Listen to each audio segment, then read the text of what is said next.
Mee's force reached Cavaldon, a small, run-down town. The Blackclads, they've a strong garrison in place. Proclaimed her scouts upon returning from a foray. And they stand prepared for a siege. Their stores overflow, and we've seen ballistas, scorpions. Cavaldon can be taken, Began Reynard hesitantly. but not without losses. Considerable losses. A retreat. Is that what you advise? I fear the soldiers wouldn't take to such a course. They're eager, Your Grace. They've a fire in them. Order a retreat and you could devastate morale. Our losses may be heavy, Said Meave, drawing her sword. but I'll make certain the vile invader suffers even more. Order the troops to prepare. We will attack. Soon after, the Lyrians moved on Cavaldon, war drums rumbling in step to their march. Upon the walls, the Nilfgaardians stood poised to defend.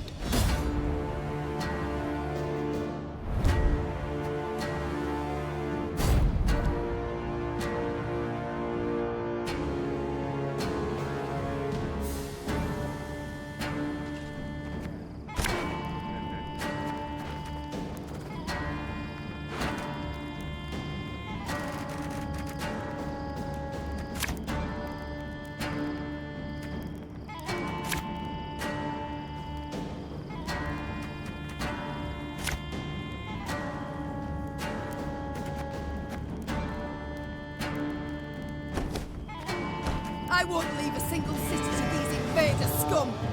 For Lyria! For Rivia!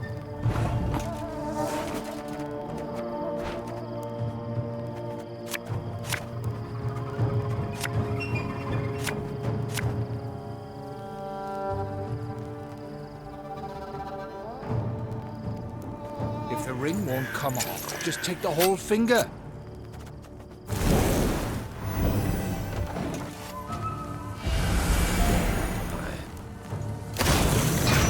My, now that is some fancy weaponry. Bet it's still got that new war machine smell. We must bring down their walls! Crush them! Greetings. What is it?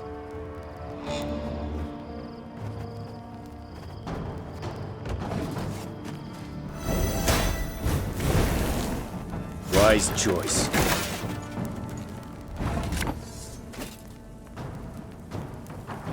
You'll never take me alive!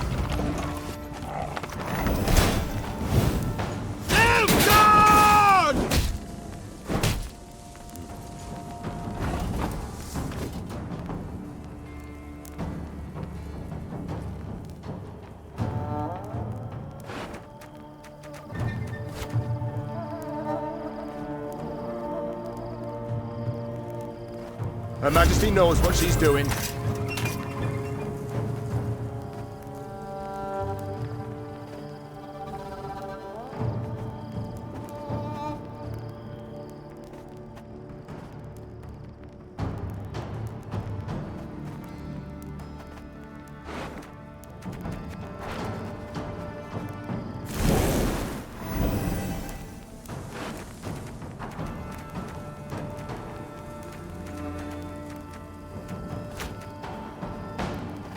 Water is a poison.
Amalgam!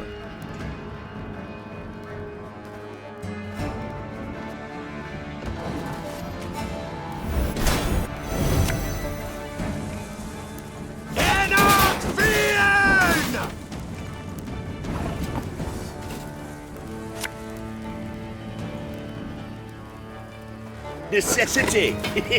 Invention's mum.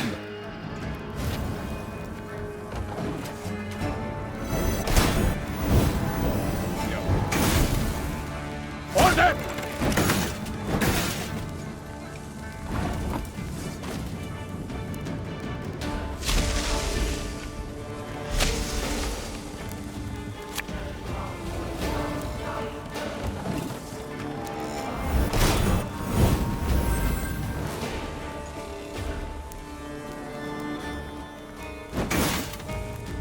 Life is mine now.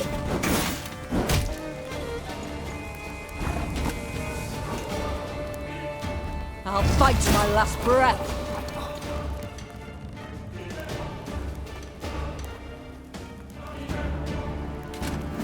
Ah!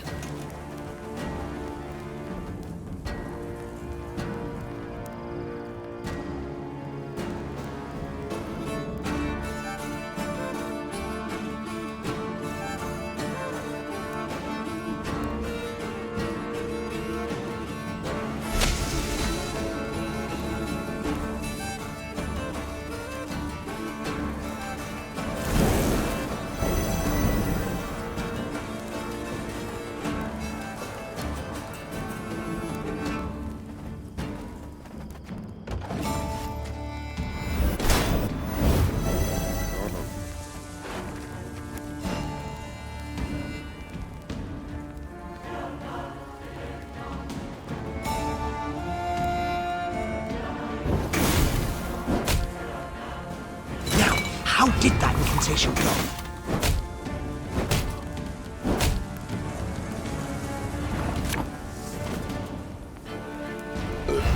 Sorry, turnips back for an encore.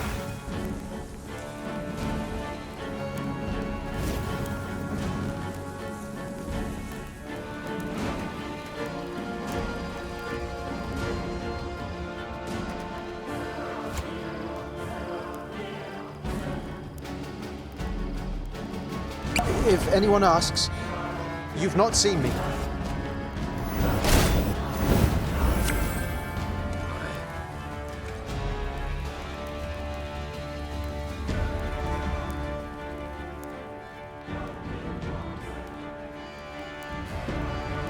Destillat Seifel!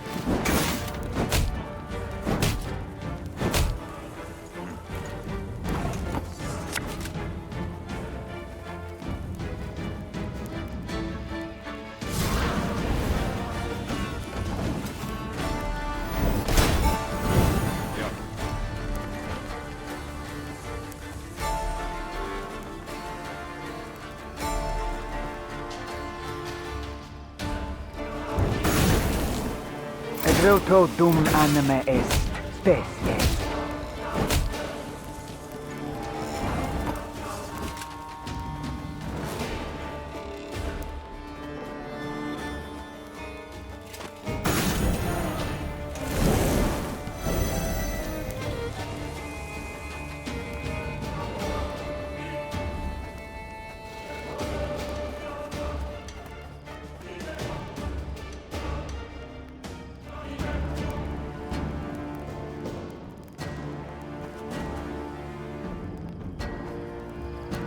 I think you'll really like this one.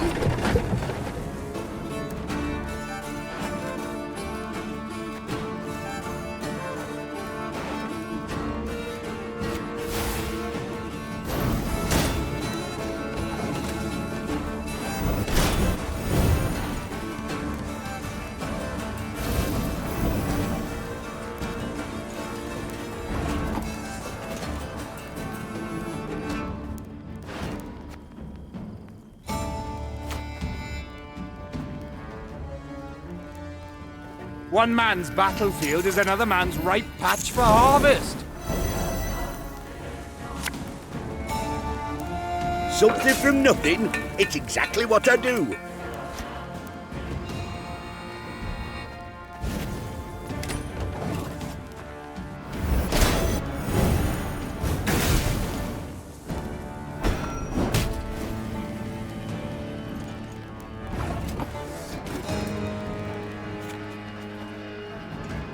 a helmet if not a pot turned over?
Make love, not war.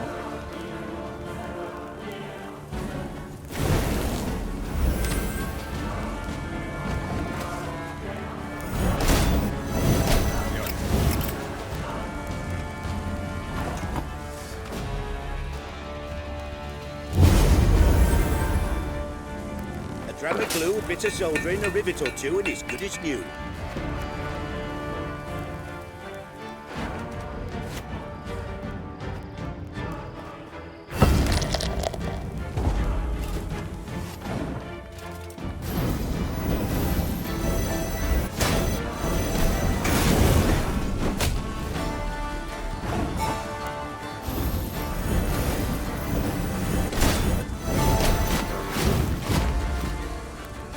We did it, Your Grace. The city is ours. The Nilfgaardians had indeed prepared well, with grapples to repel hook ladders from the walls and long spears to rain down upon attackers far below. Meve managed on the fourth attempt to breach the defenses, but did so scrambling over the corpses of her own men. The Queen was in the field tent when Reynard arrived with surprising news. To be heard over the groans of the wounded, he had to raise his voice. Your Grace, a delegation of townsfolk. They seek an audience urgently. Dozens of burghers stood before the tent. Between them and the Queen, a man knelt in shackles. His face was blooded as if he'd endured a vicious beating just moments before. Who's this? Our blacksmith, Todor. Snarled a priestess in a frayed robe. He betrayed you, Your Grace. Soon after the Nilfgaardians arrived, within hours in truth, he offered his labour and strength. They didn't even need to ask. Forged arms and armour for them, all for imperial gold. Meve gripped the beaten man's beard, tugged upwards, and looked him in the eyes. Did you forge the hooks and the tips for those spears? I did, Your Grace. It was fine work, growled the Queen. Damned fine. Show him mercy, milady! Cried a withered old man in a flour-spattered apron. When the black-clad bastards captured my son, they were eager to hang him. Todor spoke for him, saved his life. He helped me too. Hollered a woman in the crowd. I were hungry. He shared what little he had. The townsfolk began shouting over one another. Some told of the blacksmith's noble deeds. Others labelled him a traitor, deserving of a cruel and violent end. Meve turned back towards the field hospital, pondering the case, then spotted her soldiers' corpses laid out in rows. Had it not been for Todor, there might not have been so many.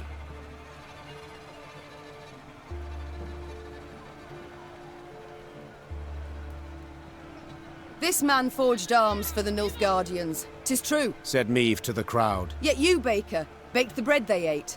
And you, Potter, stained the cups from which they drank. Willingly or not, each of you aided the invader. Where does pursuing one's craft end and treason begin? I've no answer to that. So I shan't punish any for doing merely what's theirs to do. Upon hearing the verdict, the Queen's troops stared in disbelief, then began to boil.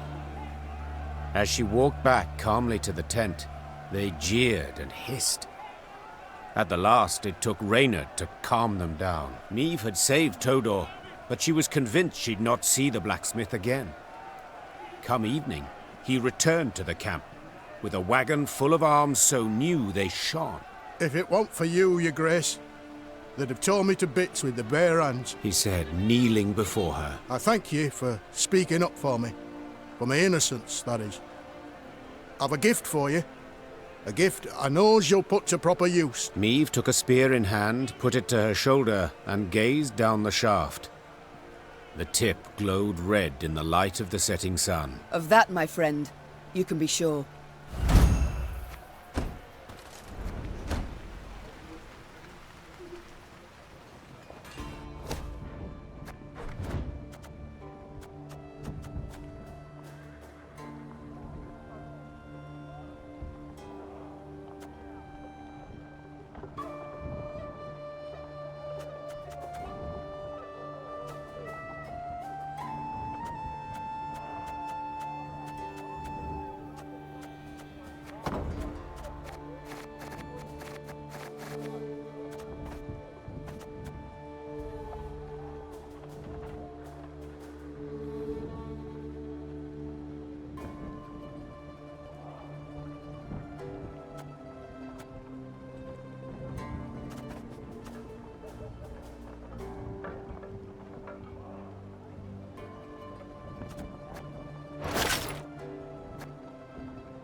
Freedom will cost a...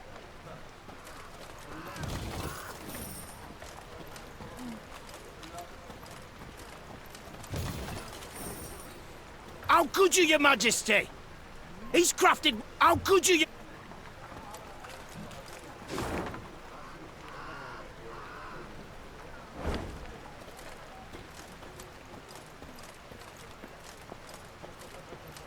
Your Majesty, the hut's untouched. Ripe grain in the fields, 'tis hard to believe. I feared we'd have another Eddern here, with the black-clads setting fire to all. I feared nothing of the sort. Nilfgaard's not stupid. Lands it aims to hold it doesn't destroy. And Willem did bend the knee to the Emperor.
Broadhead now loomed before Maeve and her force.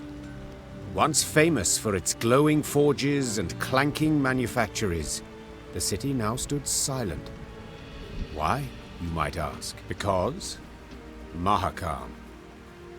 Decades past, it had opened its gates to human merchants and dwarven arms, exquisitely crafted and not nearly as dear as those made by man.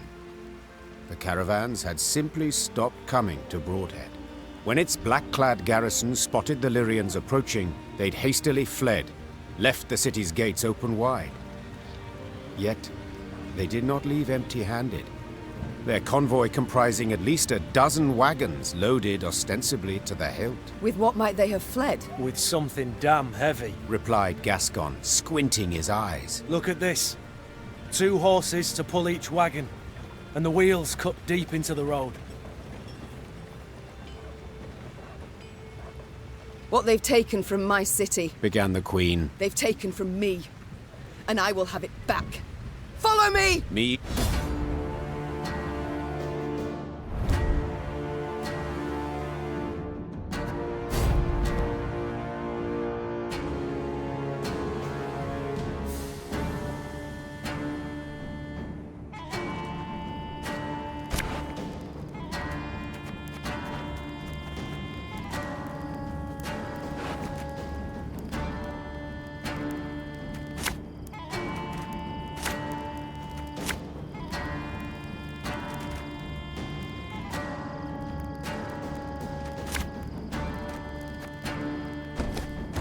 Stop! Whatever you carry belongs to me! They gain ground! Dal Seifel!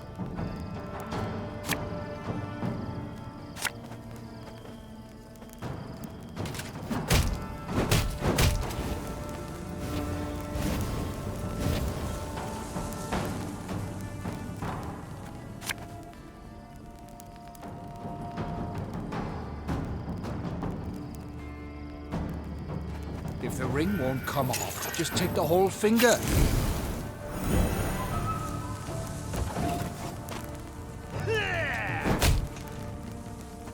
My boots got sand aplenty in them.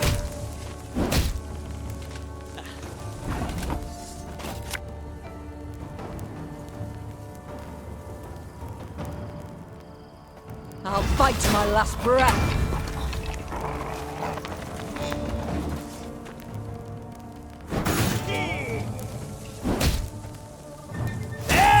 Gloire!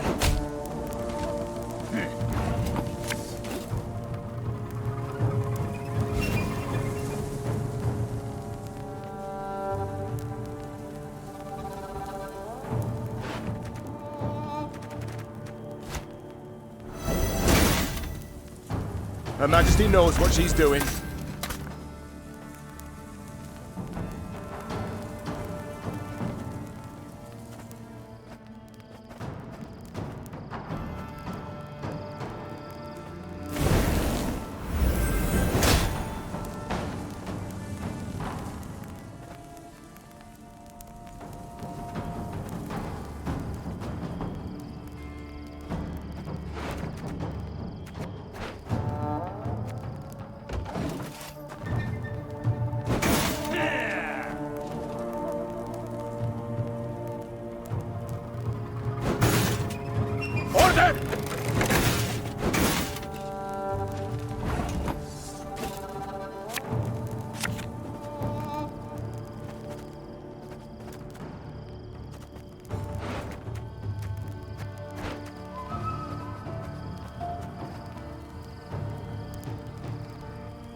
If anyone asks, you've not seen me.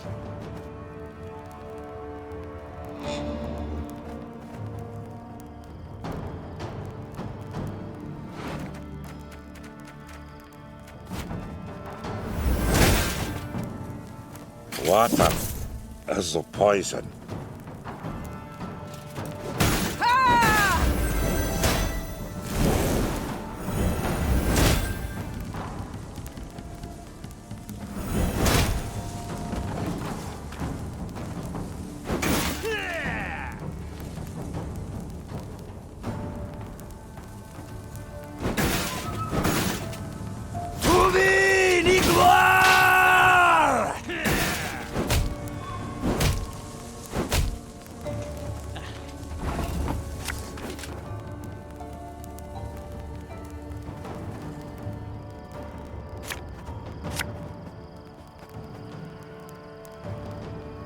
Necessity! Invention's mum!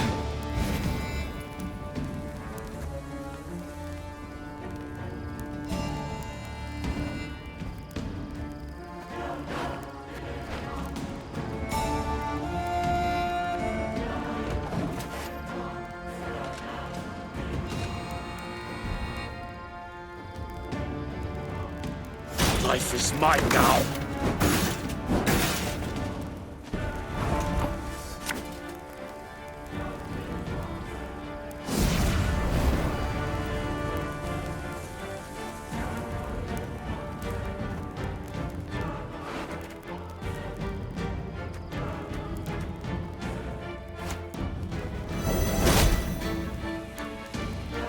For Mahagam!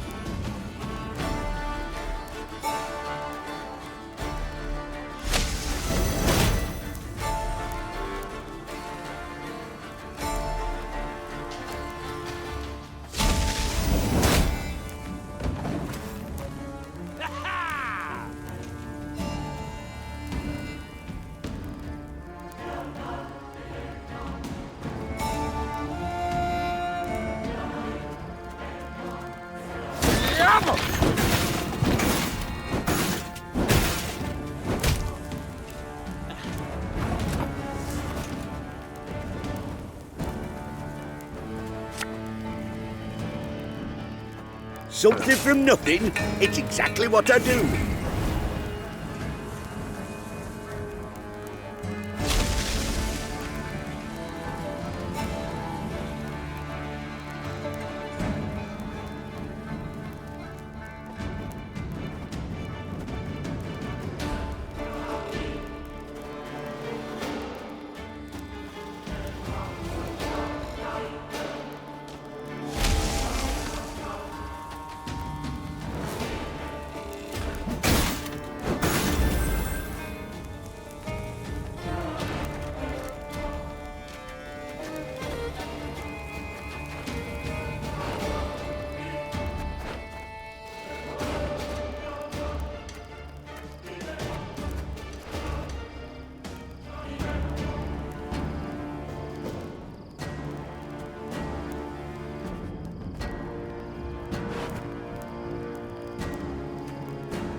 The knight should help.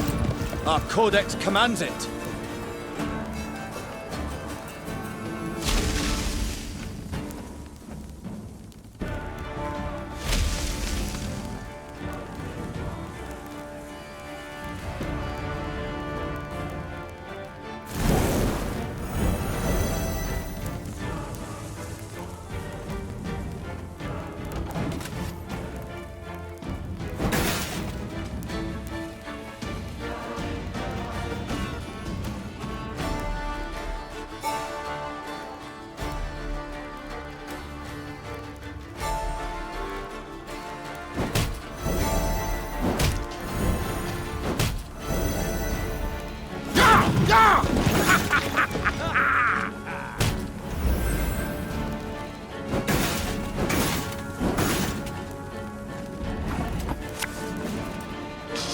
I smell a leak.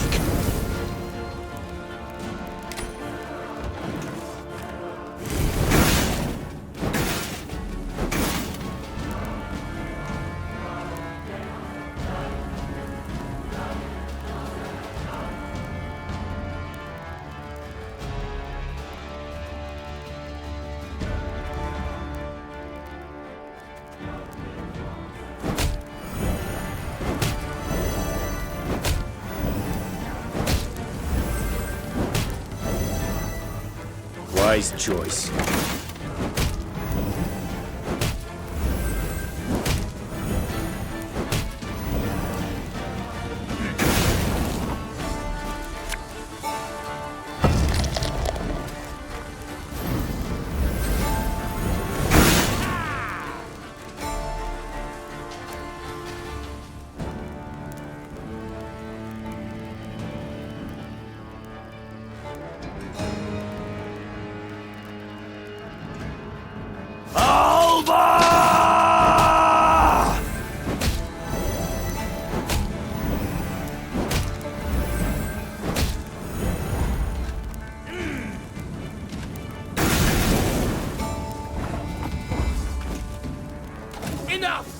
refuse to die for these scraps! Meave personally, and none too gently, shackled the Nilfgaardian commander, a young nobleman with a precisely trimmed moustache. Like many noble Imperials, he spoke fluent common. The wagons. What's in them, Captain? Scrap, Your Majesty. The Imperial promptly replied. Noting the Queen's confusion, he elaborated. To be melted down and recast into arrowheads and spear tips. Our engineers originally planned to use the foundries in Broadhead, yet these proved too primitive. We were ordered to remove the scrap, take it elsewhere. Any pride from the victory vanished in an instant, and Meave swelled with anger, but also with shame. The shame came from realizing that to the invader her realm was naught more than a weak, underdeveloped backwater. Meave slammed the chest she'd opened shut. Blast it! Back to Broadhead. Let's ride. Crumbling walls, shattered windows, rotted wood. Broadhead was bleak, a dull shadow of its former self. As the Lyrians entered, the somber townsfolk glared at the arrivals and uttered not a word. Meave resolved to address the crowd. Folk of Broadhead, you're free at last. The Nilfgaardian occupation is done. Aye, and a new one starts now. Are you madman? Don't you recognize our banners? The Lyrian army stands before you. Oh, I recognize banners. Served neath them as a sergeant 15 long years. And then I came back to my own town. Know what I found? Hardship and squalor, your grace. All had gone to shite. On account of damn dwarves. Been flooding Rivia with their metal goods for years now. Us smiths don't so much as light their pipes in their foundries no more. You call yourselves the Lyrian army. Colours and banners confirm it. Well, what about your arms? Weren't forged in us fires, but in Mahakams. By us worst foes. Hell, I even see some at knobheads in your ranks. So what freedom's it you're giving us, your grace? Freedom to beg in common, not in Nilfgaard's mongrel tongue. Beg? What are you on about, man? There's no levy on goods from Mahakam. But without it, us workshops don't stand a chance. And ye, your grace, you wear their armour, bear their arms, and bring bearded bastards to our doorstep. I needn't listen to this. Guards! 20 lashes! Ha! Hear that, good folk? Now do you see? This here's the freedom our Queen so graciously delivers! Silence, you fool! Before Meave could leave the market square, Barnabas politely interjected. Frankly speaking, there's a bit of truth to what the man says. I'm perfectly aware of that. But what do you want? I don't mean to toot my own horn, but perhaps I might be of some help. Do tell how. I'm all ears. Everything your folk make here, the dwarves of Mahakam make twice as fast and twice as well. You must find a so-called niche, an innovation. And it just so happens in a... your speciality. At the risk of being immodest, exactly. Besides, it might serve the cause of peace to show the folk here, non-humans, are not all bad, that they can help. Not just steal human jobs and piss in their milk. I'll consider it, Barnabas. I shall think and let you know. The time came to leave Broadhead. Meave decided she wouldn't debate matters of economy and enterprise. Victory over Nilfgaard. That is our sole task now. Said Meave in a raised voice, silencing her advisors. And it's to this purpose alone that we must devote our resources. Some soldiers had taken the townsfolk's words to heart. They were frustrated, disappointed with the Queen's decision.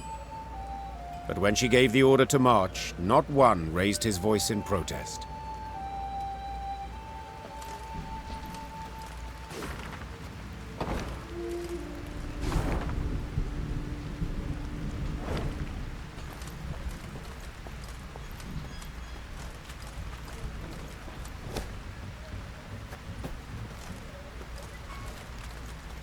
The wind howls like a ghastly apparition.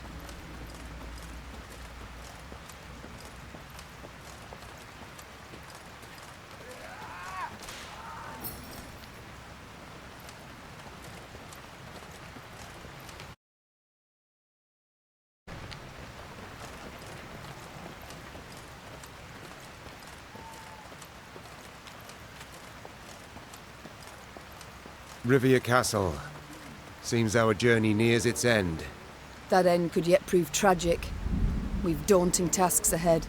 Pride.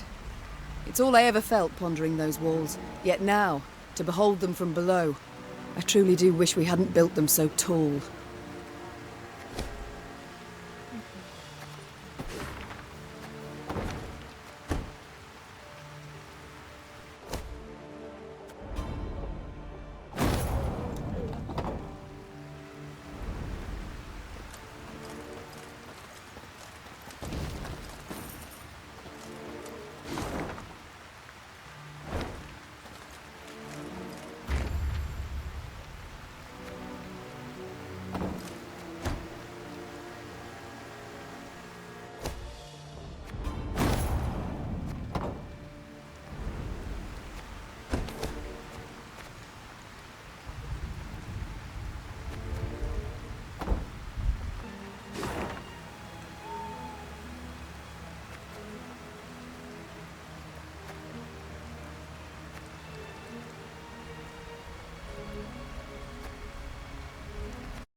The castle of Rivia now loomed before the Lyrians. Water surrounded it on 3 sides, and dual defensive walls studded with podgy turrets completed its perimeter. It was famously difficult to take, and had changed hands only once, a few months before, when traitors opened its gates to the Nilfgaardians. Foreign banners waved upon the walls. The golden sun and General Epdahi's crest on Rivia's walls, the walls of home. There was somber silence among the troops, the glee and pride of many triumphs suddenly gone. For each knew if the Queen ordered an assault, most would lie dead by sunrise. Your Majesty, began Reynard in a reassuring tone. We needn't strike quickly. We've time on our side. To prepare would be wise. 2 months, I wager, perfectly enough.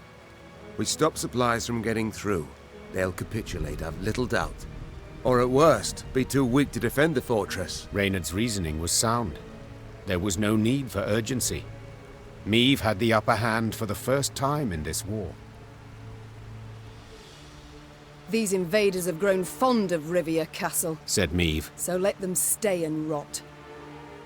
Reynard, erect road barricades and guard posts between city and citadel. Gascon, seize all boats, barges, anything that floats. Stop anything from entering from the lake. Move! Soon, Rivia Castle stood isolated from the world outside its walls. All roads leading to it were blocked, impassable. Fishing boats, a cordon, embraced the fortress on Loch Escalot. The lanterns on their bows glowed like fireflies in summer. Then, an emissary from the castle brought a message for the Queen. General Epdahi wished to meet, face to face, and half the way between the citadel and the Lyrian camp. Well, well, some general, smirked Gascon. We've barely snapped the trap shut, yet he's already shaking in his knickers. Meve proceeded to the meeting point without delay. a lone rider soon appeared on the horizon. He came adorned in rich black robes, their golden trim shimmering in stray sunbeams. She'd seen him before, in Edirn, through the megascope. You came as I requested. Good. Very good. I couldn't possibly refuse such a courteous invitation, especially as compared to your previous missive. The art of diplomacy, you've improved your grasp. Your realm fell quickly. I expended little strength in seizing it. This left me much time to study. But please, we must set aside this bitterness. I'd like to formally welcome you to Rivia, dear Queen. I see you've readily adopted the role of gracious host in my home. In point of fact, I've grown fond of the castle. Fortifications impressive, atypical of the north. Not so your brave soldiers, whom we shall pick off like ducks. I pity them, in fact. Dry your eyes, General. Rest easy. I've no plans for a quick assault. I shall first wait to hear the rumbling in your bellies. Remarkable. You truly believe you can win this war? I've not been in the north long, but have discovered something all the same. You don't grasp complex ideas. You know Nilfgaard is large, but your minds don't fathom its enormity. You see, for every army you defeat, another will come to take its place. One larger and better equipped than the one before. Even now, as we so pleasantly chat, Army Group East is en route to lift your siege. Due to arrive tomorrow. And do you know what will happen when they do? They will crush you against your own castle's walls, like the maddening flea you are.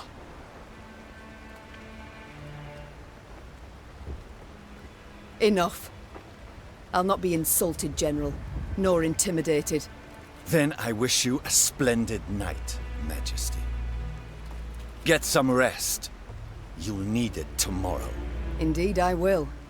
For with raised visor, I shall be at the fore, unlike you. In my home, in the civilized world, a general commands his force. He does not rush and thrash about like some rabid hound. You're not at home, General. You're in the north, in my home. But you're right, I will rest. While you should pray to all your gods that we don't meet amidst the fray. Without awaiting a response from General Ep Dahi, Neve pivoted and turned toward camp. Her pace was quick, despite a heavy heart.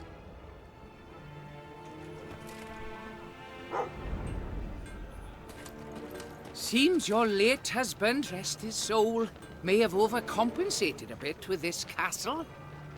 The good book states the just always prevail, with no cause for despair. The black-clads shall Nilfgaard fights by the sword, thus it shall fall. Don't have a spare key for the main gate by any chance? No, thought not. Shame I've not yet finished my Seems your late husband, rest his soul. As a rule, human fortifications aren't what. And I thought Rosberg had strong walls. As a rule, human fortifications aren't worth a pound of shield marshite. Thou in hell. Tricks to stay positive. Thou in hell. Got no chance. No turning back now. I'll fight by your side, my lady. To the very last.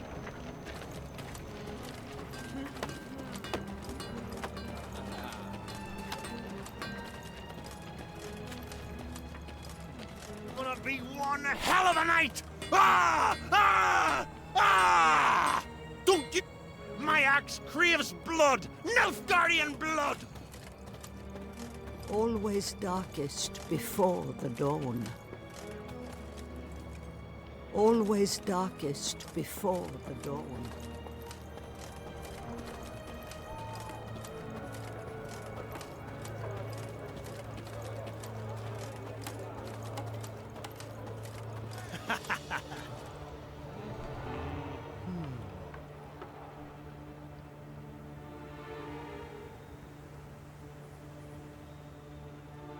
Neve's closest advisors already awaited her in the command tent. In a few brief words, the Queen gave a report of the meeting, only with great effort masking the quavering in her voice. An army, an immense one, approaches from the west. If we meet in open battle, we stand not a chance. Damn it! Why did no one warn me? Our scouts were discovered, captured. It must be that. We must flee? Not at all heroic, I admit, but sure as hell better than being trampled into the dirt. Easily said, but for a problem. Our force is chiefly infantry. The army that draws near includes cavalry, several regiments. We cannot hope to escape them. We cannot hope to hide. What do you advise? We've two options. Capitulate. Out of the question. Or take the castle. Tonight. Suppose for a moment it's possible. Tell me how and at what cost. Are we to scale a mountain of comrades' corpses to reach the top of the wall? I know we're at war and many die. But to command our troops to take that citadel is to condemn them to certain death. Rivia's walls are unassailable, I fully agree. But there's more than one way to take any fort, and this fort too. I think I like where this is going. I know this citadel like no one else. I know its one potential weakness. The boat landing. Wait. That narrowest of piers between the two turrets? The one where the fishermen would land? The same. As I'm sure you recall, Your Grace, at that narrow pier's end stands a narrow door leading straight into the fortress. A small detachment could approach unnoticed, overwhelm any sentries, and get inside. What then? They would need to pass through the fort to the winch in the guardhouse. Open the gate for the rest of the force. Reynard, I'll be honest. It sounds right mad. Perhaps. But as options go, we have it alone. And I'm to choose to send folk there? Most certainly to die. You needn't choose anyone, for I volunteer. And will take only those willing to do the very same. Bloody wretched plan. And you've a better one, do you? Of course. I'll go instead. Beg your pardon? I don't. Face it, Reynard, you couldn't sneak past a corpse. Sound like a bloody tambourine in that armour. Apart from which, you're Maeve's right hand. So you ought to be by her side when the fighting starts.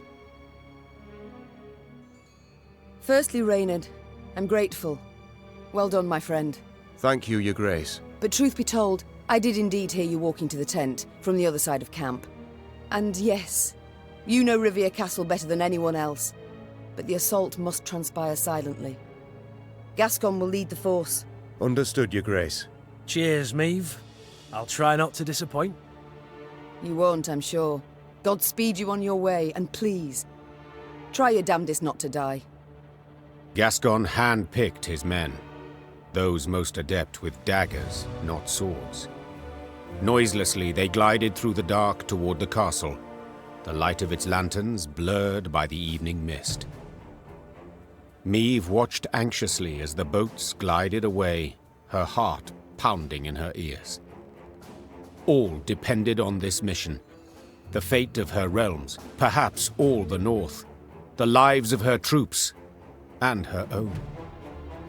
Now there was naught she could do but wait. Good luck, she whispered, gazing at the fortress walls, cloaked by the dark that seemed to surround all now. The Lyrians prepared for battle, their silence absolute, in darkness, illuminated only by the pale light of the moon. Maeve was restless. She paced nervously in a circular pattern, awaiting the signal they'd agreed upon. Blast, it's taking long. Much, much too long. Finally, a torch's faint glow appeared atop the towering walls. It disappeared, then glowed again, and one more time around. Maeve leapt in the air, and as she did so, barely stifled a cry of utter joy. They made it! It worked! Moments later, Lyrians in the hundreds burst from the trees. The Nilfgaardian defenders loaded their catapults and ballistae. They did so slowly, convinced the castle walls remained impenetrable. Then they heard chains, grinding and clinking, and the sound sent shivers down their spines. Bewildered, they watched the main gate rise as the attacking force rushed forth. General Epdahi dispatched an elite unit to take back the winch at once. Yet he saw this was in vain and all was lost when Maeve rode into the castle courtyard. Meve had begun the day known as a great warrior. Yet by night's end, legend was the cloak she wore. Her shield stopped powerful blow after blow as her blade found gaps in her foe's black armor. At first, Nilfgaardians scoured the fray in search of the Queen, hoping to prove great heroes. Soon, she was their chief scourge, and they began to flee before her blade that sung their death. Retreat! Retreat! What was this extraordinary vigor that surged through Meve? Naturally, she wished to liberate her castle and realm, drive off the invaders, defeat the arrogant General Epdahi. But in that moment, above all else, she longed to fight her way through to the guardhouse and bring Gascon's party relief. Follow me! Move! Move! Meve had expected the worst, a bloodbath, piles of corpses. Yet all in the guardhouse was eerily quiet and calm. The door to the winch room lay shattered, true, but this was the one sign there'd been any sort of struggle. What happened here? She thought. Cautiously, she entered, looking, searching for any trace of Gascon and his fighters. Instead, she spotted Willem, curled up in a corner, clutching his bloodied belly, his fingers not enough to stop all the holes. Meve tore off her cloak and went to stem the bleeding. Willem, what happened here? My wrongs. I sought to right them. Wheezed the prince. Please, forgive me. The young prince choked on this last word, did not manage to utter it, before his eyes went dull. Moments later, her men entered the room to find the queen kneeling, pounding the wall with her fists, her eyes flooded with tears. Willem lay motionless beside her, covered by her cloak. Gascon pushed his way through the other foot soldiers. He knelt beside the queen and whispered what had happened. His unit had not managed to reach the gate in time, but Willem had. Upon seeing Lyrian forces converging on the fort, the prince had rushed to the guardhouse and opened the gate himself. By the time Nilfgaardians closed it again, it was too late. The Lyrians were through. The queen rose, her fists clenched, her shoulders rigid, her knuckles white. Her face betrayed no sorrow, no despair, just rage, hot as a forge, immeasurable. Now's not the time to mourn. Seethed Meve, struggling to stay calm. Now's the time for war, for slaughter, revenge. With victory today, we'll recover our home, return to our kin and set our blades aside at last. Yet until victory is ours, they must drink. Drink greedily of Nilfgaardian blood! The Lyrians were at the brink, near their breaking point. They'd followed Meve for thousands of miles, over snow-clad peaks, through forbidding swamps. They'd fought, survived countless battles at her side, and though their gazes were now weary, she knew they'd follow her into fire. Your Grace, the Blackclads. They've holed themselves up in the upper keep. We went to breach the wall, alas to no avail. Meve nodded, twirled her sword, then leapt upon a mount. Her eyes spoke pure determination. So we'll bloody well try again.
This is the end, Ebdahi.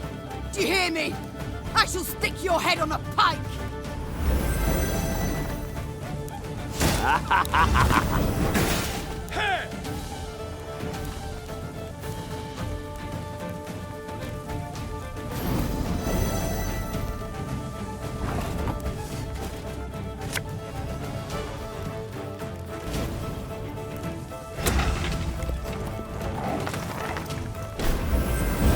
I must thank you.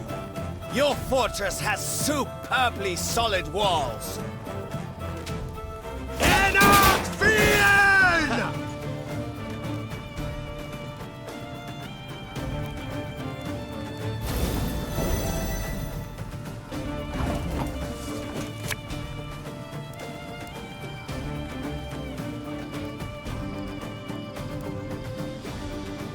If the ring won't come off, just take the whole finger.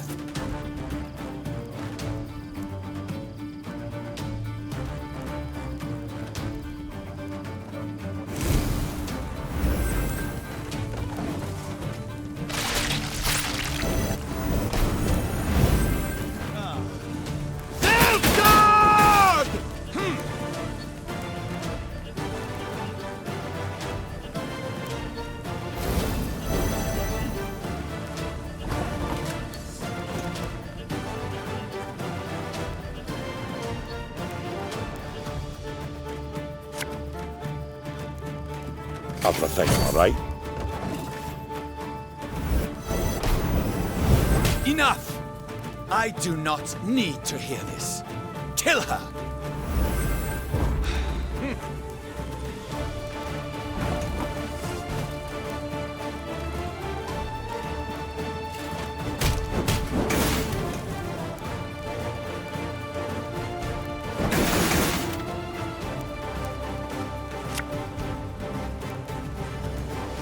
There's been a mistake. I'm no mage.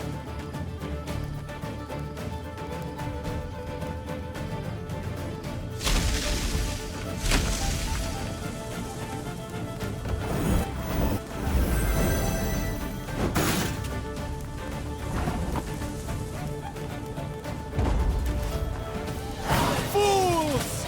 I'm surrounded by fools!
You'll never take me alive!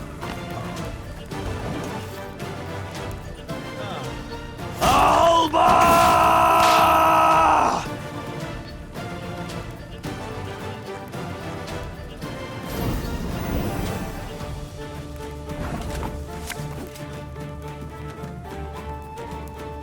A dram of glue, a bit of soldering, a rivet or two, and it's good as new.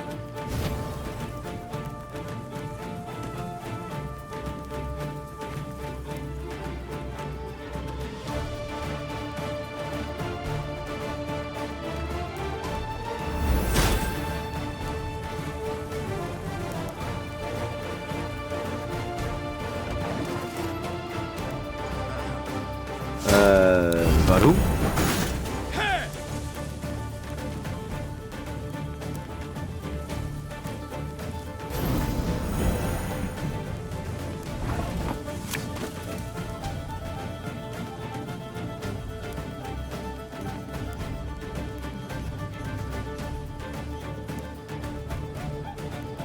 One man's battlefield is another man's ripe patch for harvest.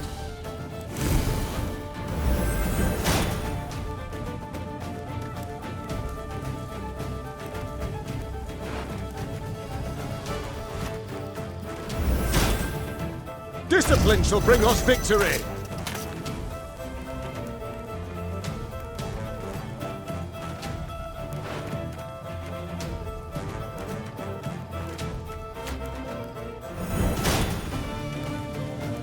Greetings.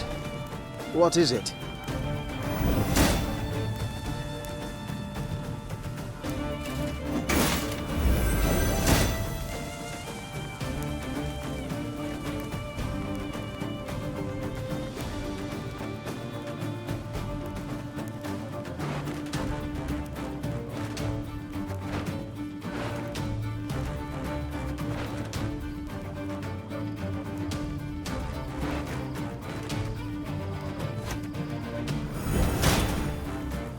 Hey, don't toss that, it's perfectly usable.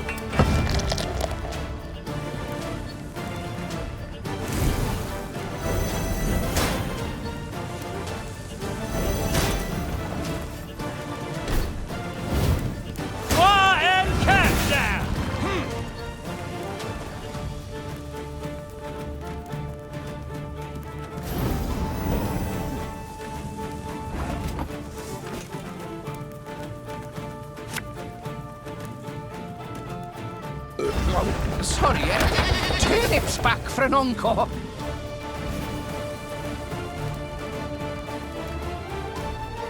Thing about slings, they hide well.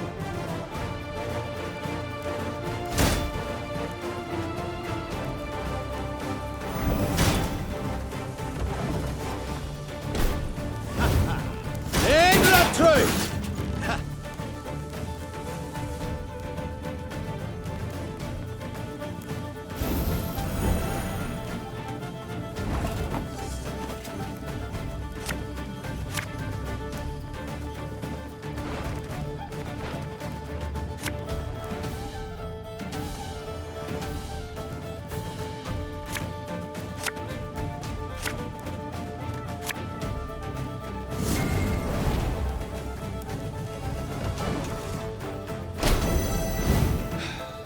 I warned you.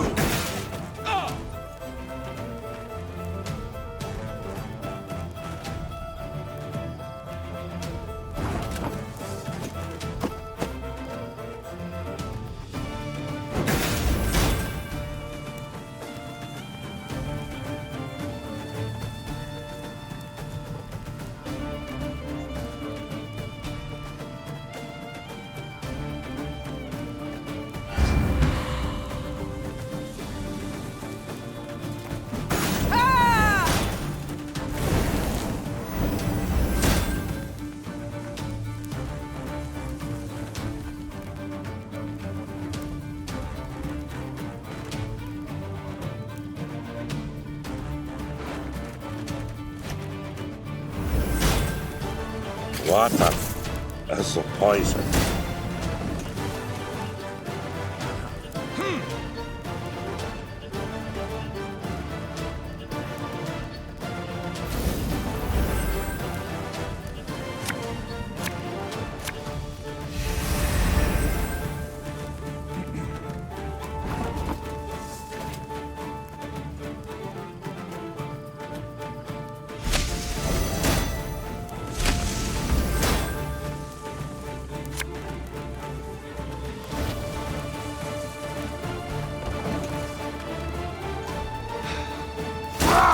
Scheiß! In zwei!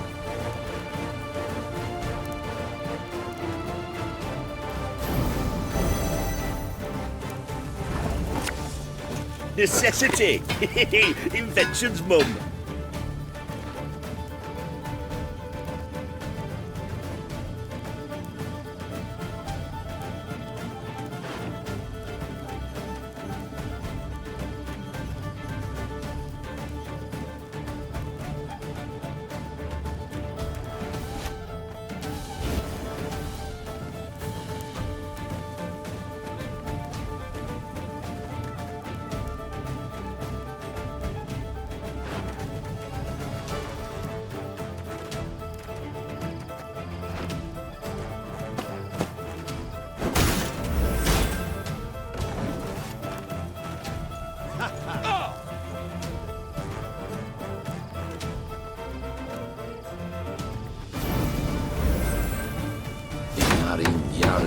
Kronfair.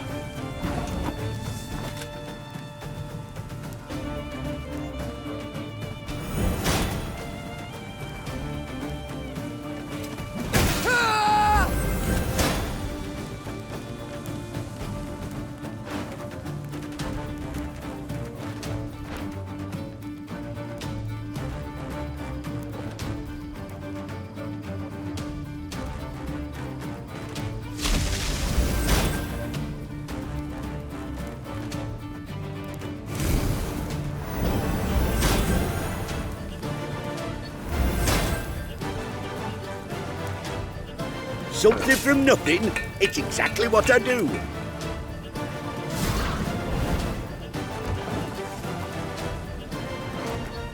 Off to the front yet again.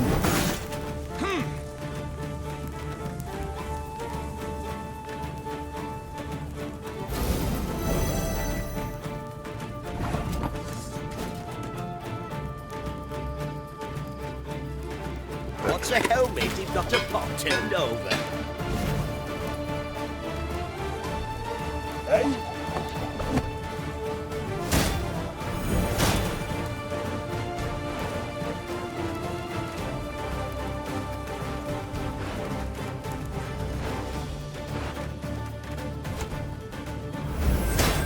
Nothing personal, I assure you.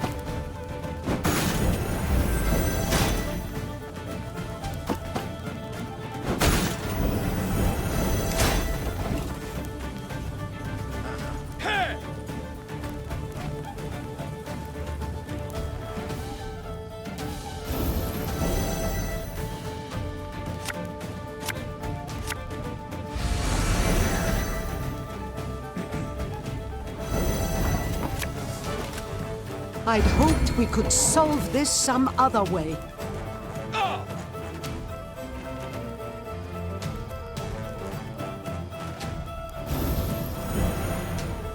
Quiet!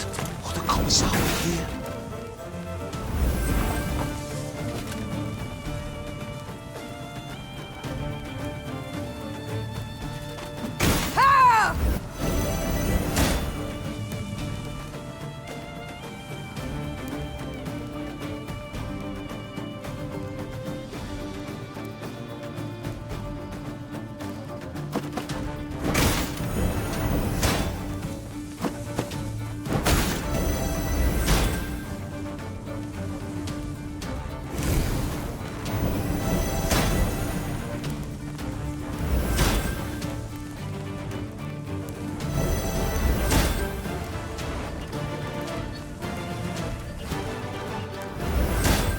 I fear not for Fey guides.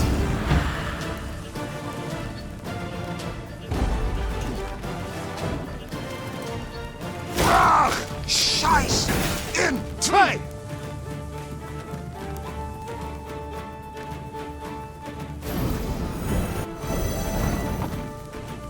Off to the front yet again.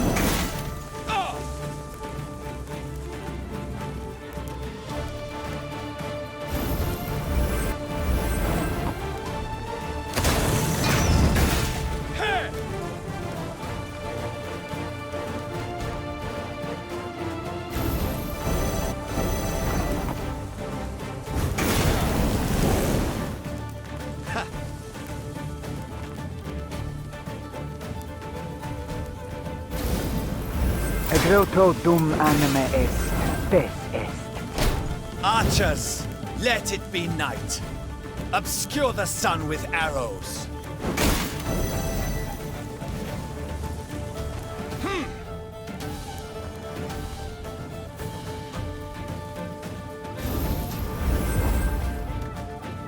Where is he? Tell me where!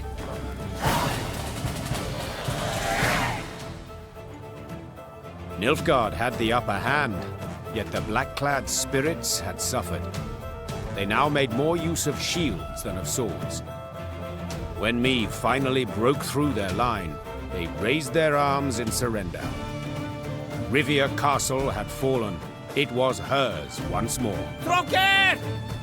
Nein zu wien! Meve showed her prisoners of war mercy, knowing full well they'd only followed orders. death would be the fate of only Ardal ep Dahi, the one Nilfgaardian who'd issued those commands. Alas, the general had disappeared. A prisoner revealed ep Dahi had fled as soon as the Lyrians had surged towards the upper keep. He had glided down to the lower castle in a wicker basket for transporting food. Curled up beneath potato skins and other scraps, he'd scurried away not unlike a common maggot. Meve cursed her luck and leaned back against a merlin. Dawn was yet a few hours off, but the horizon had already begun to glow blood red. The Nilfgaardian reserves now drew near, too late to prevent the castle's fall. I'll get him, muttered the queen, more to herself than anyone else. I swear on all that's sacred I'll catch the bastard. But now we've a pressing matter to see to. Preparing the defense. That night the war turned, with the battle for Rivia Castle as its fulcrum. Meve's great victory, not only retaking the stronghold in a single evening, but also fending off a further invading army, proved the Nilfgaardian Colossus had feet of clay.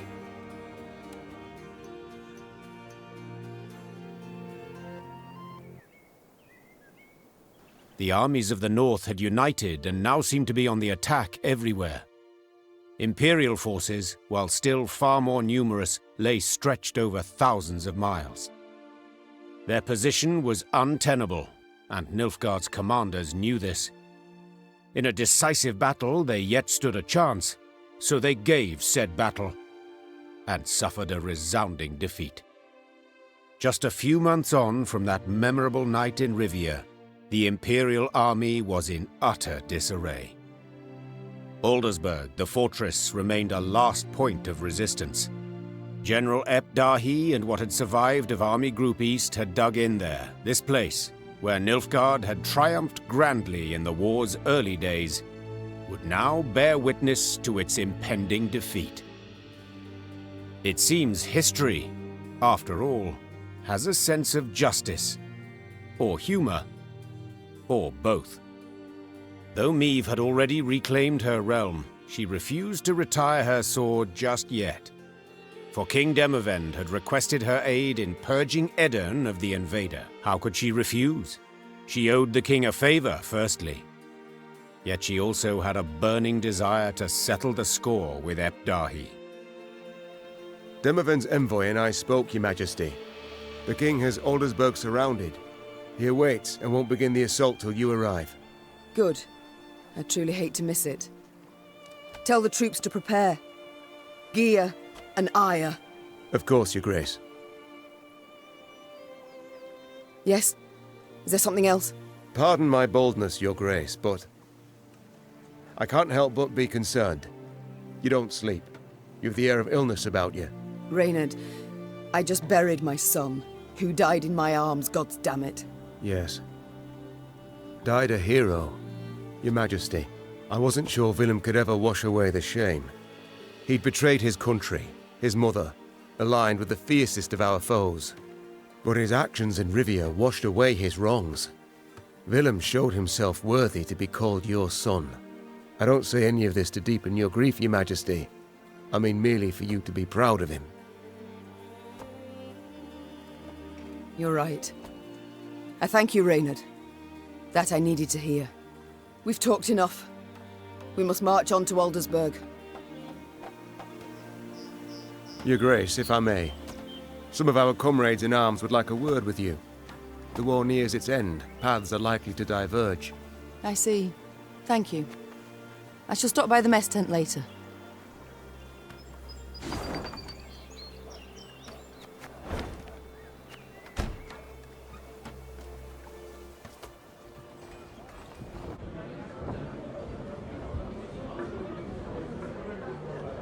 Yes, Your Grace? The war nears its end. What next for Reynard Odo?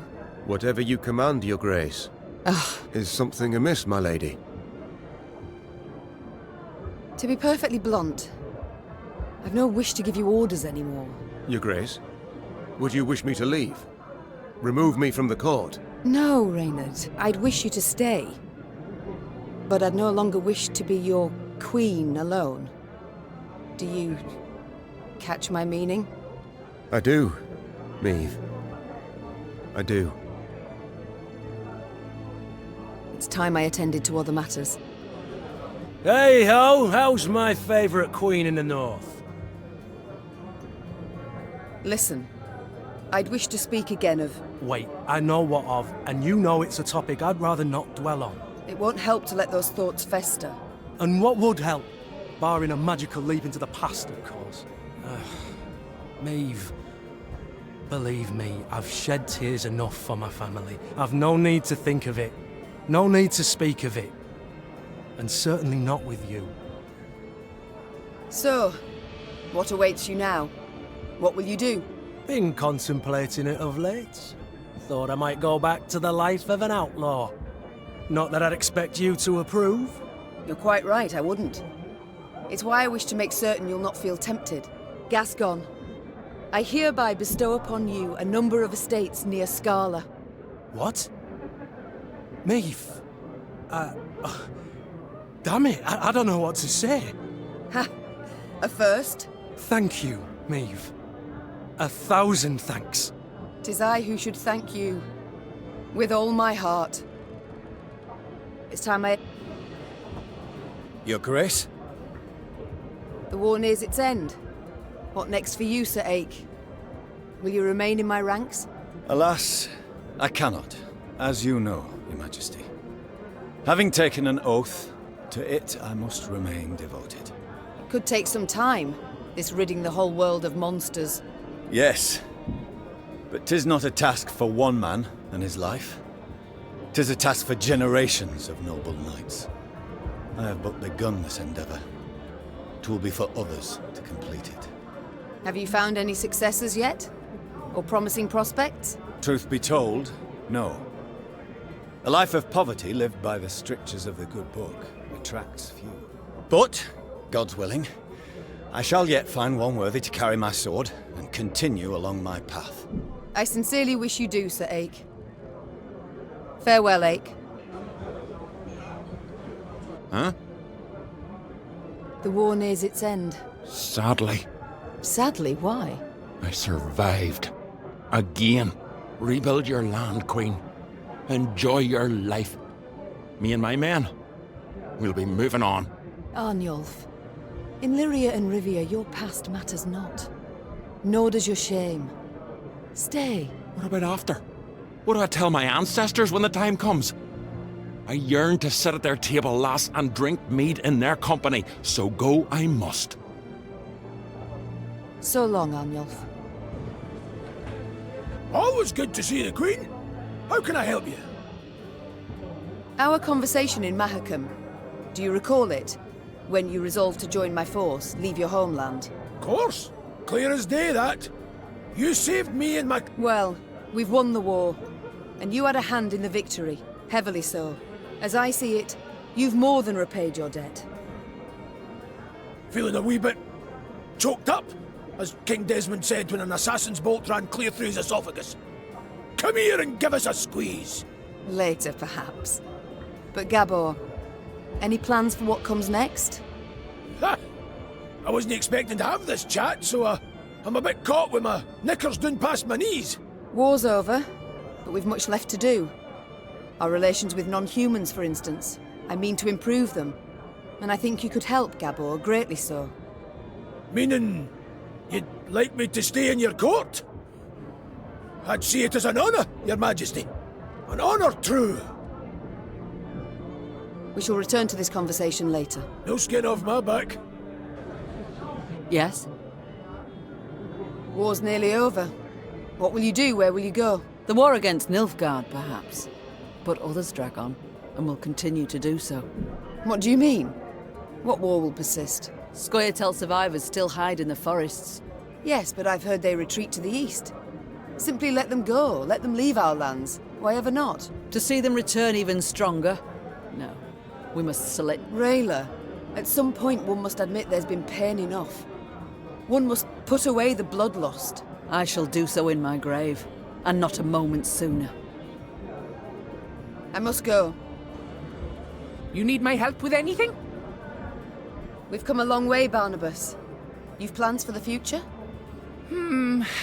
We may have won the war, but I've orders still on my plate. So many riddles unanswered, so many inventions unrevealed. Perhaps you could join my court. Continue your work there. Oh, we get along splendidly, Your Grace, I know, but that's simply not the life for me. In situ, one sees nothing new, as they say. Besides, I have some unsavory memories from my time at the court of King Niedermere. Come to think of it, I do wonder if they ever managed to put out that fire. I understand, Barnabas. Yet if ever you change your mind, you know where to find me. Thank you, Your Majesty, for everything. Time I attended to other matters. Isbel? Apologies. Thoughts. Since we left Edirne, you've seemed unsettled. I've seen many wars in my time. All ugly, all repulsive. But what the Imperials did at Aldersburg was... it was unforgivable. Nilfgaard. That's what it does, Isbel. They seek here to repeat the rape of Sintra, the slaughter there. Yes, I saw that. I was there. And at Sodden. Then you know of what they're capable. After Sodden, I took an oath never to take part in another war. Such suffering, such hatred, senseless, all those deaths. Senseless deaths? Our troops sacrificed their lives in defense of their homeland, loved ones.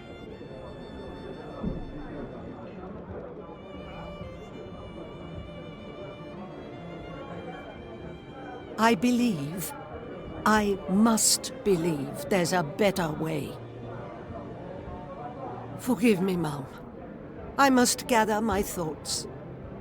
Never mind about me, though. I shall perform my duties to my utmost, as ever, as... The war's near its end. The future, what does it hold for you, Isbel? Wise counsel will always find a place at my court. No, Your Majesty.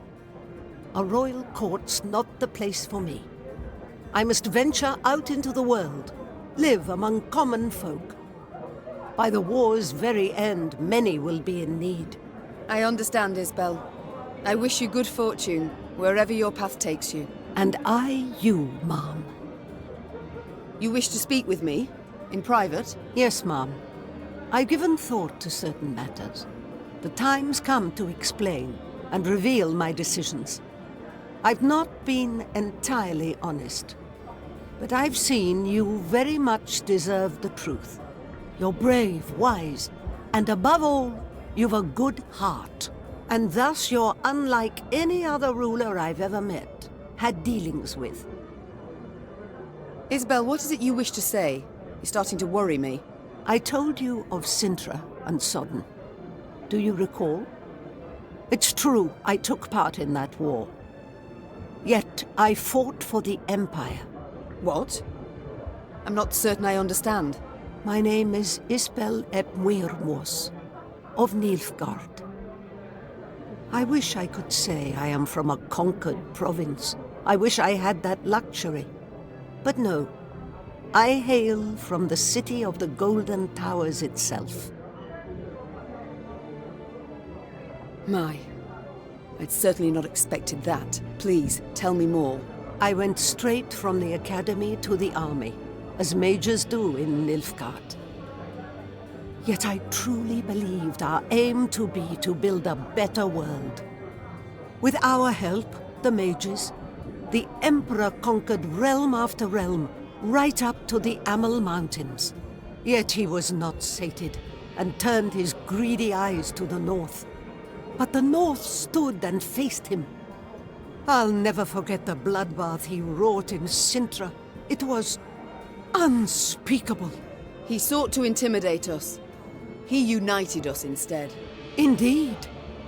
At Sodden, when chaos engulfed the Imperial army, I saw my chance to flee the madness and begin life anew. And I did just that. I never sought thereafter to rejoin my countrymen or return to my home. Instead, I stayed in the north and swore never again to use my magic to harm others. Yet I cannot stand idle as the Emperor perpetrates atrocity after atrocity. I wish to fight at your side. All deserve a second chance. Yet from now on, there are to be no more secrets between us. Certainly. I thank you. You've no idea what this means to me. Good. Oh, and Isbel. This must stay between us alone. For your own sake. I appreciate the concern, Mom. But you needn't worry about me. I've lived for some time in the north, and dare say I know how to get by.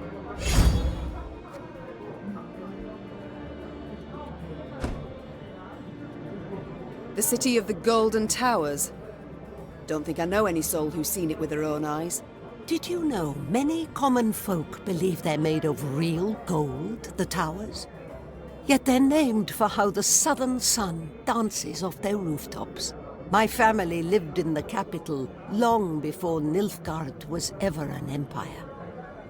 The city is of great beauty, was always a source of pride, turned arrogance in time. When I was but a lass, my father would take me to the grand amphitheater to watch the gladiators fight.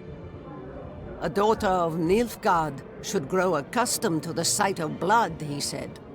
For to conquer the world was our destiny. Dreadful. You must have hated it. At the time, I saw nothing wrong in it. I admired the gladiators for their bravery, skill, finesse.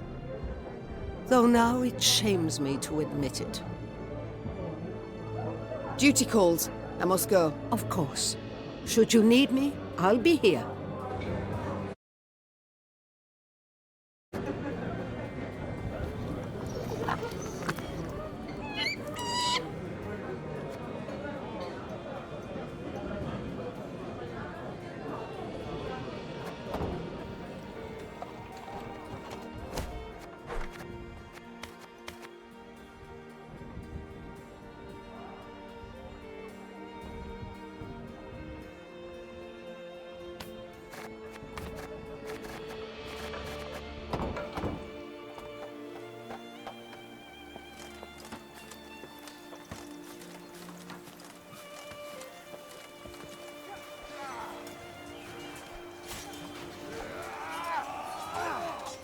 The Lyrian army had grown into a great serpent.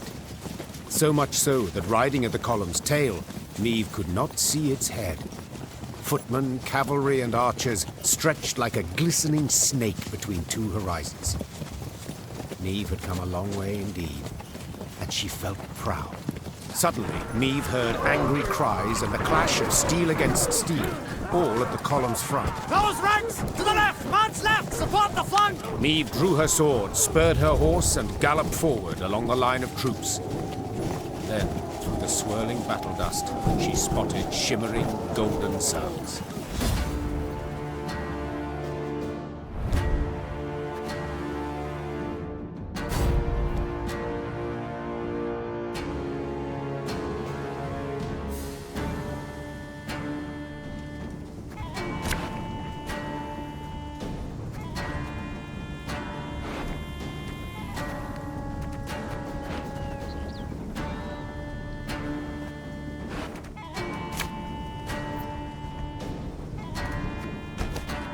Surround them!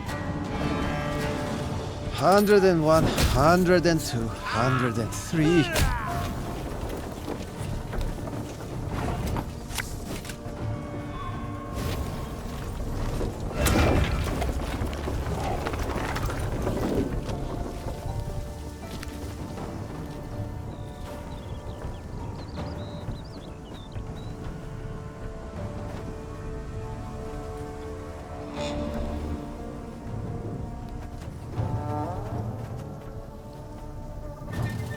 Ah! 152, 154.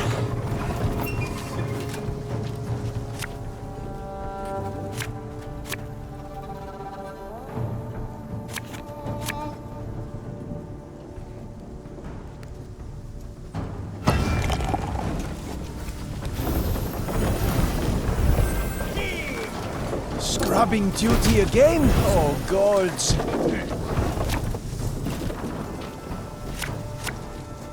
I'll fight to my last breath. New orders? No?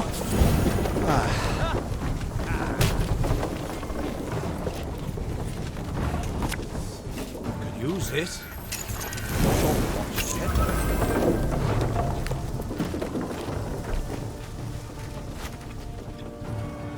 Company! Forward march!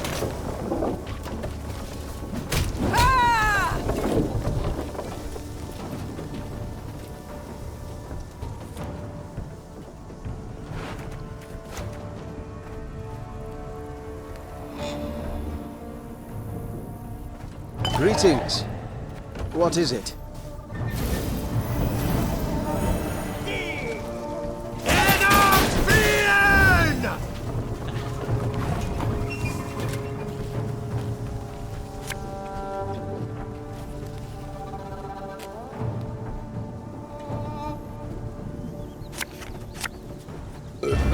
Sorry, turnips back for an encore.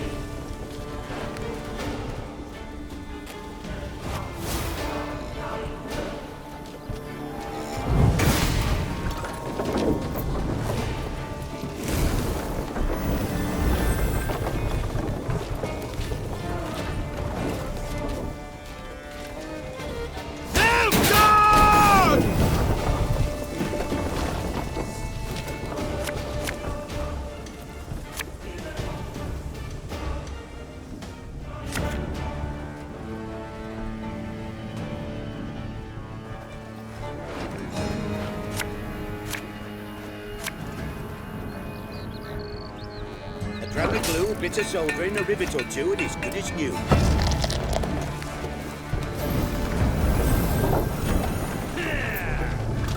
Infantry!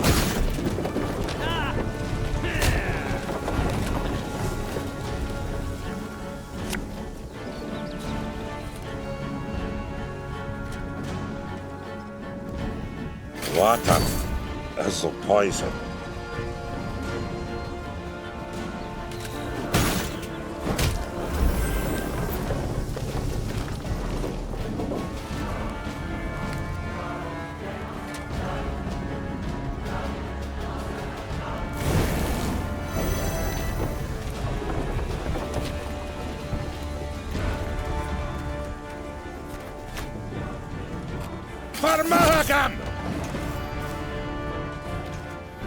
Off to the front yet again.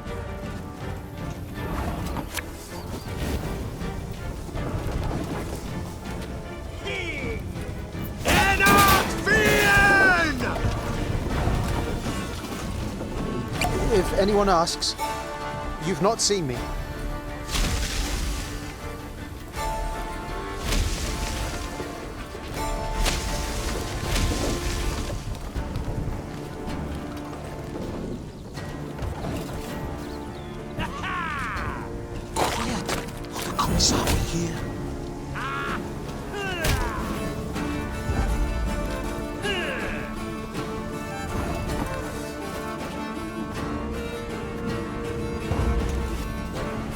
Mercy! Have mercy! Normally disciplined, determined to an extreme, these Nilfgaardians quickly broke rank and ran. Deserters! Leaderless, Your Grace. A scout reported. Headed south, they was, towards the frontier. Chained prisoners now sat along the dusty road. Meave stopped in front of one. He was ragged and unshaven. Flies had taken an interest in his poorly bandaged hand. Spotting the Queen, he lowered his head and quivered with terror. I know you take us for savages, Began Meave, her gaze passing over several scraggy black-clads. but fear not. We shan't flay you alive nor eat you for dinner. And when a truce is signed, you'll be sent home, where I most sincerely hope you'll stay this time. As the Queen mounted her horse, she barely concealed a grimace. Her thighs were sore and chafed, her hands raw from the reins. But she bit her lip and rode on, for the prize was now very near. was in Aldersburg when it fell.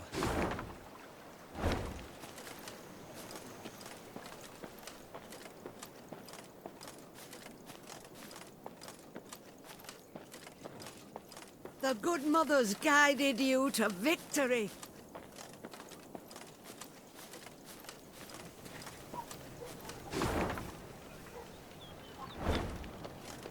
Meve noticed one of her scouts, a certain Corporal Larkin, halt his mount and train his gaze on the woods. Your Grace, I thought I heard something. Could have sworn. A whisper, maybe, but... nothing now. It's all gone quiet. I think I might have imagined it, in fact. Imagined? Meve placed her hand on his shoulder. No one has sharper senses than you. If you claim to have heard something, it's worth a closer look. Corporal Larkin saluted, then rode past the trees. Suddenly in shadow, he keenly scanned his surroundings. Something caught his attention. He dismounted, then brushed aside ferns, exposing tracks made in the mud. Your Majesty! He shouted, quickly turning towards the road. Sound the alarm! It's squirt! An arrow whisked through the air, pierced his throat, and suddenly silenced him. Then the forest came alive with cries in the Elder tongue. Elves on the attack.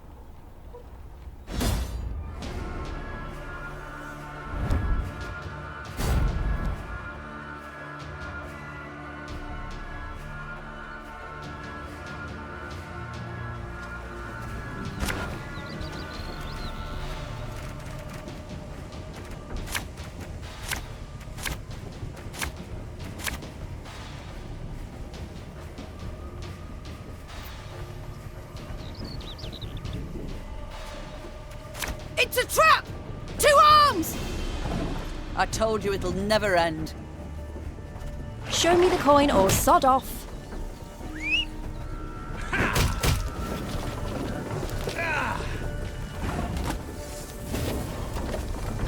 Thing about slings, they hide well.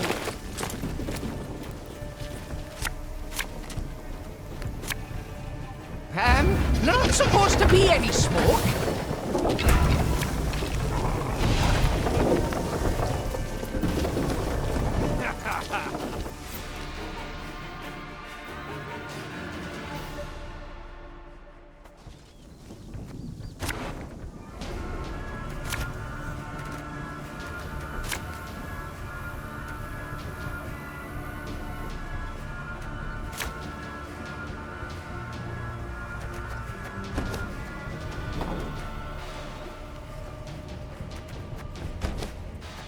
It's a trap!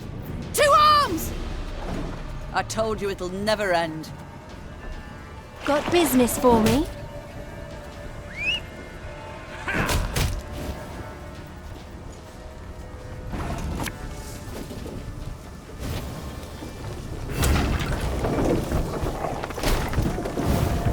Nay, duan fe camest.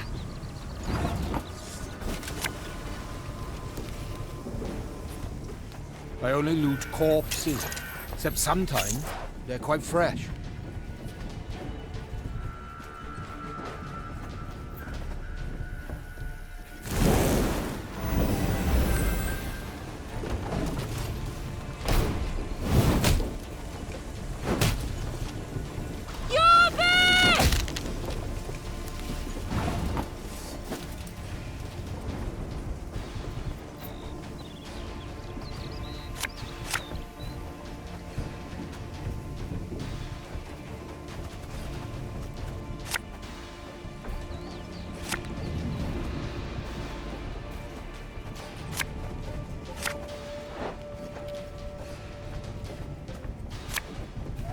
I'll fight to my last breath.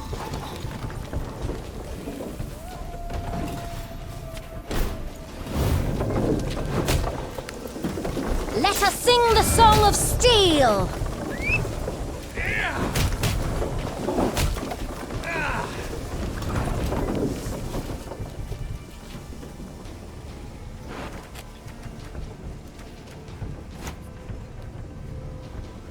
Thing about slings, they hide well.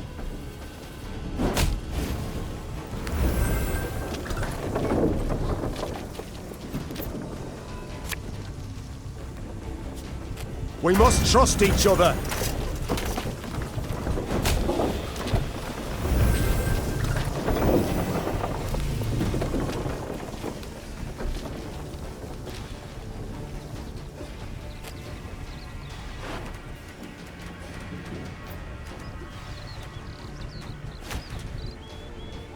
Everything all right?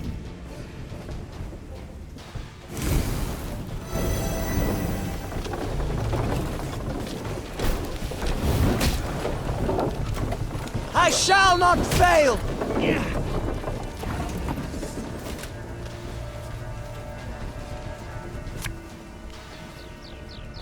Greetings. What is it?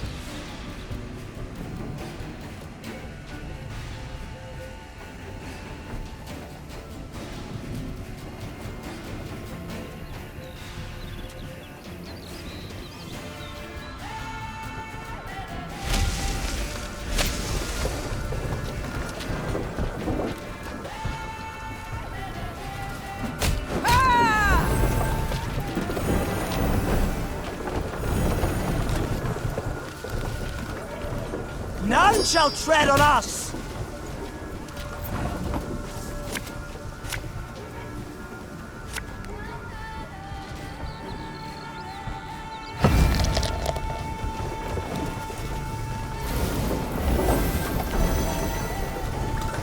We ought to help one or the other.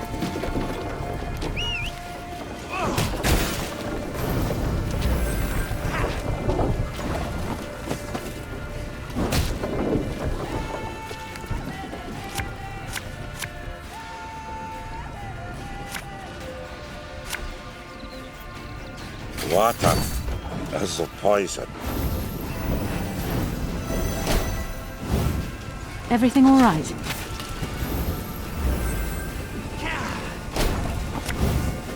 A drab of glue, a bit of soldering, a rivet or two, and it's good as new.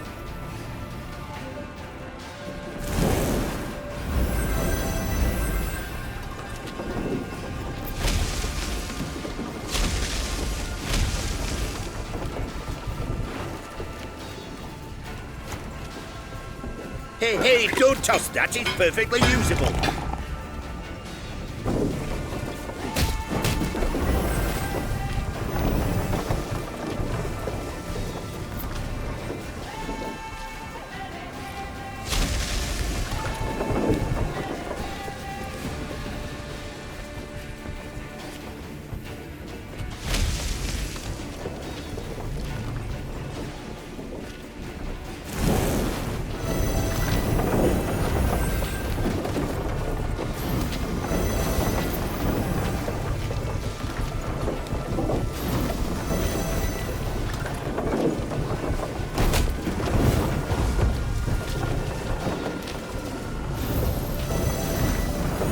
Your tricks will not save you, Dwarf. Renner, stop! We surrender!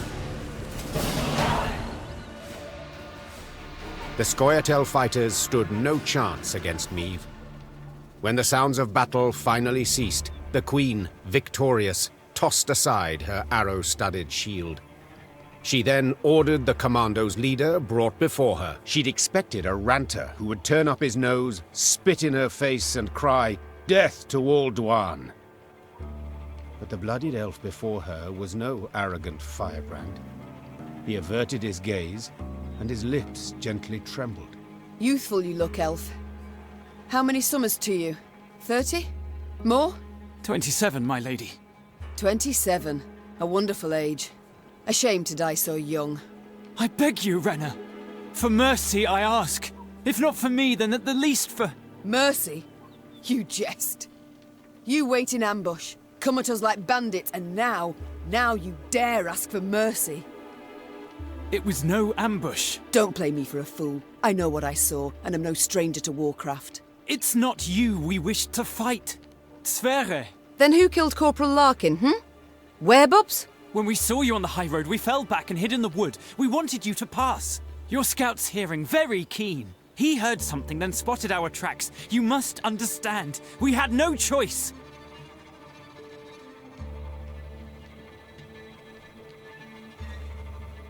You know you might have surrendered. Like Dristan's commando. Is that what you mean? They laid down their arms before an Edirnian general, who ordered them hanged.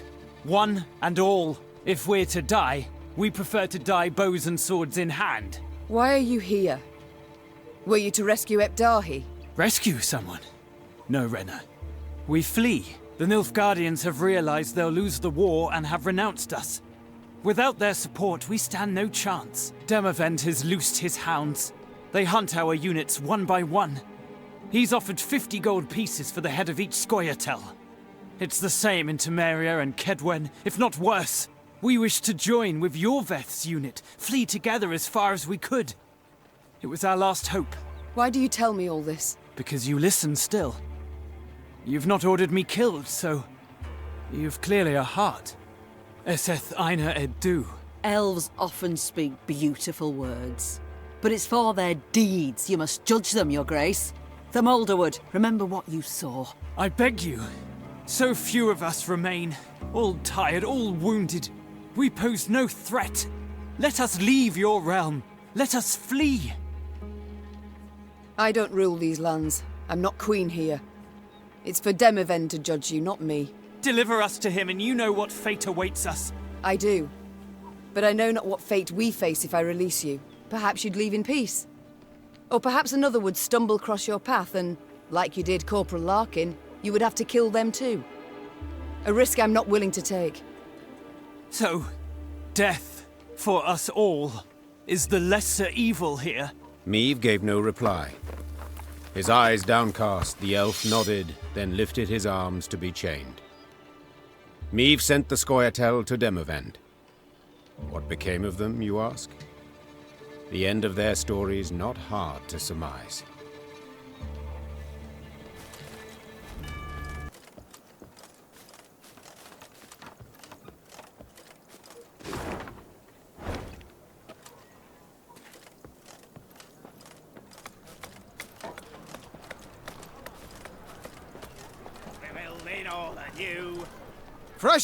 Fresh eggs for sale! Sausage! Cheese! Milk! Exotic silks! All this must cost a veritable fortune. Where did you get the coin, good man? It's a loan. I cannot believe my eyes. My royal benefactor. Oh, didn't just stand there. Come in, come in. The bank was a frantic flurry of activity. Papers rustled, coins clinked, and stamps slammed the countertops. You gave the city a loan, I heard. Preferential, to say the least. An entire century to repay it. What's the rush? Fact is, I enjoy seeing them work. The progress they make, it's mental. Every last one of them builds what he wants. In Mahakam, we'd spend a year debating whether to pound a nail 9 times or 10. The Queen and Mirko shared a sumptuous dinner. They toasted his success, and she set off once more.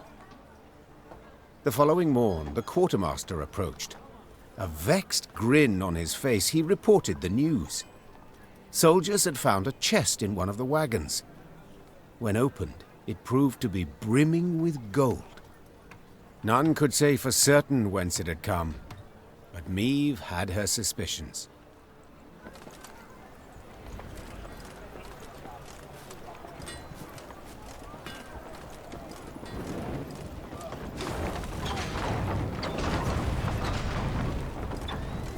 It'd be an honor to fight at your side, Majesty.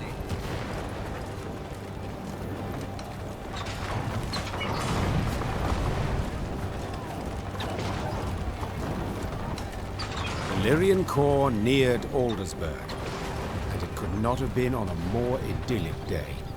The sun shone, birds sang, trees rustled in a light breeze. But Meave saw it as she had at the war's start. Walls illumined by a fire's glow, the cries of fleeing civilians, the stench of burning flesh. As on that day, Aldersburg was under siege. Yet this time, Eden's flags fluttered in the field, while Nilfgaard's tattered sons crowned the fort's towers. The Queen found Demavend's tent without difficulty, made of sheets of silk edged with silver thread. It positively shone, Seems the realm's restored to a virtuous path. muttered Meve. Aha! There she is! Queen Meve, savior of the North, the Sun Slayer. Mockery I don't appreciate. I wouldn't dare.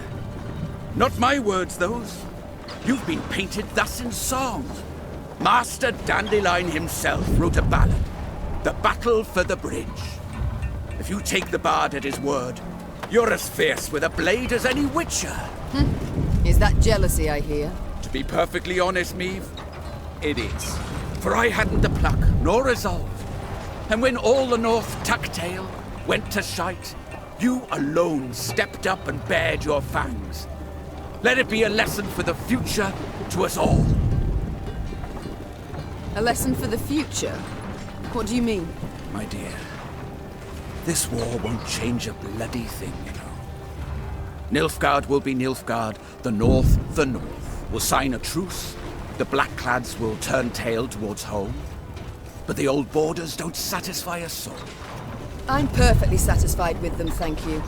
And I just wish other folk would respect them too. You're one hell of a warrior, but you're no strategist at all.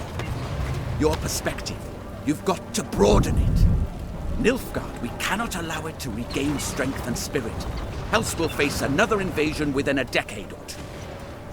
Measures are required. Preventive, preemptive, whatever the learned call it. Build an army, a vast one. Wait in ambush. And when they least expect it, break their bloody spine. Just think, if we were to join forces... Enough. I don't wish to hear it. Won't even entertain the thought. I'll help you take Aldersburg, but then I'll go home, where, God's willing, I'll live to a ripe old age. As you wish. We can mount the assault at any time, but... But? My scouts report a small Nilfgaardian force approaching from the south. They've stayed off the roads, moved only under the cover of night, escorting someone. Who? I've no notion. Could be a mage. Devilishly unpredictable, that lot. Could wreak havoc in our ranks. Either way, before we rush at the walls, we must make certain they don't reach Aldersburg at all. I shall see to it. Are you sure? You've just arrived. Must be weary after the long journey. An understatement if I ever heard one. But I wish all this to be over, quickly. Meve set out after the Nilfgaardians immediately, a cavalry escort in tow. Her unmatched scouts, who had led the army through the mountains of Mahakam and Angren swamps, quickly found the enemy's trail. This way, Your Grace. It's not far now. That very same day, Meve's force caught up to the mysterious black-clad unit. Lyrian riders surrounded the foe, forcing the Nilfgaardians to halt. All felt so quiet, the creaking of taut Lyrian bowstrings could be discerned. The common tongue. Which of you knows it? I do, Your Majesty. You also know who you deal with, I see. What is your name? Kaldvin, Your Majesty. At last. A Nilfgaardian name I can pronounce.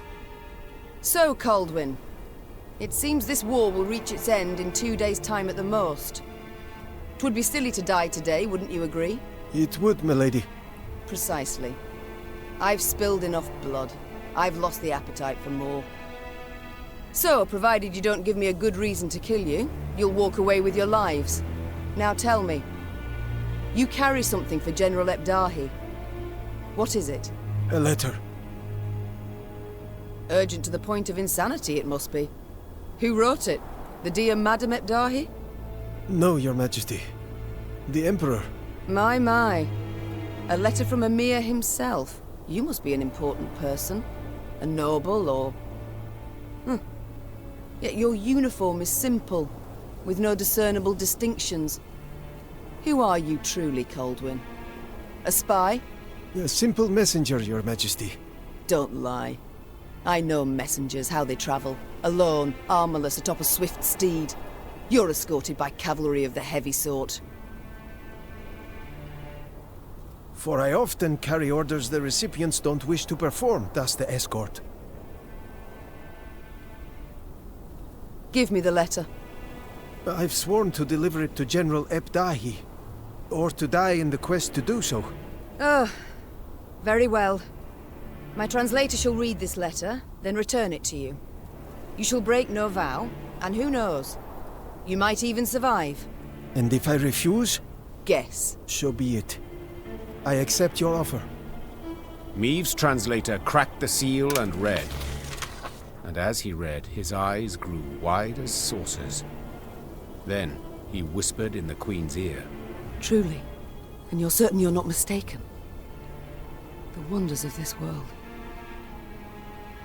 Coldwyn, consider this your lucky day. I allow you to complete your mission with one proviso. And that is? That when you hand him the letter, you will give the General my regards. As Coldwyn and escort set off towards Aldersburg, the Lyrian soldiers looked at their queen with disbelief. To leave a Nilfgaardian to fulfill a secretive task. Meave failed to stifle a rather mean laugh. They'll understand tomorrow, she thought. General Ebdahi had prefaced Lyria's and Rivia's invasion with a series of arrogant demands. The Nilfgaardian had been impudent, as he had felt sure he'd achieve a quick and decisive victory. Yet several months on, he too received an ultimatum. One signed by Emperor Emir var Emreis himself. The missive was concise and left no room for interpretation.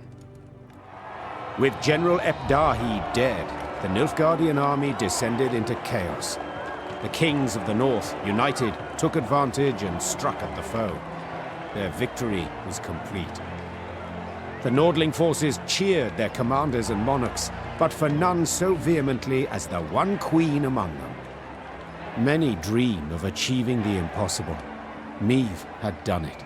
Through wit, determination, and boldness, she had thwarted the Nilfgaardian invasion. The queen would rule for many more years. Stern, yet ever just. Ah! So a lass saved the North from the Blackclads? That is one way to put it. Well, I'll be damned. And a chap, she find herself one in the end? Leave it be. Bloke's been spinning the tale all night. Story's done. Time we got some shut-eye. Yes. Particularly as we've yet a long road before us. Phew. Throat must be parched as old leather after all that. Except, I'm itching to know what happened to the lot of them. Reynard, Gascon. Ah, very well. Whom shall we start with? Willem? A pawn, a tool in others' hands. Most, if not all, had seen him thus. Yet in the end, he proved his worth soundly. Though he'd started the war a traitor, he perished in the fray a hero, and would be remembered as such. Having settled in Rivia, Gascon embarked on a life worthy of his noble origins. In doublet and ruff, he looked to his ample fields and livestock in daytime, attended banquets and feasts come the eve. And then one night, he grabbed his bow and quiver, saddled his favorite mount, and disappeared without a trace. As news of the Nordling victory filtered south, Nilfgaard's inhabitants greeted it with disbelief.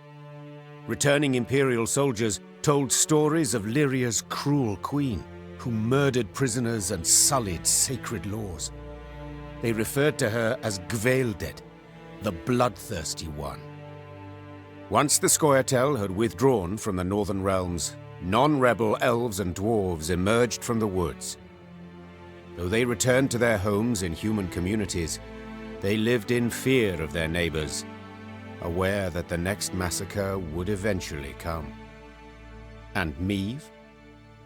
As I said, she ruled with an iron hand, not fist. Reynard ever at her side, tempering, supportive.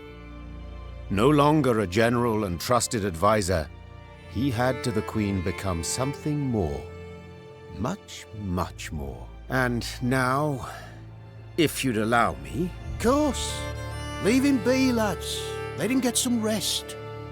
Till the time comes for the next tale.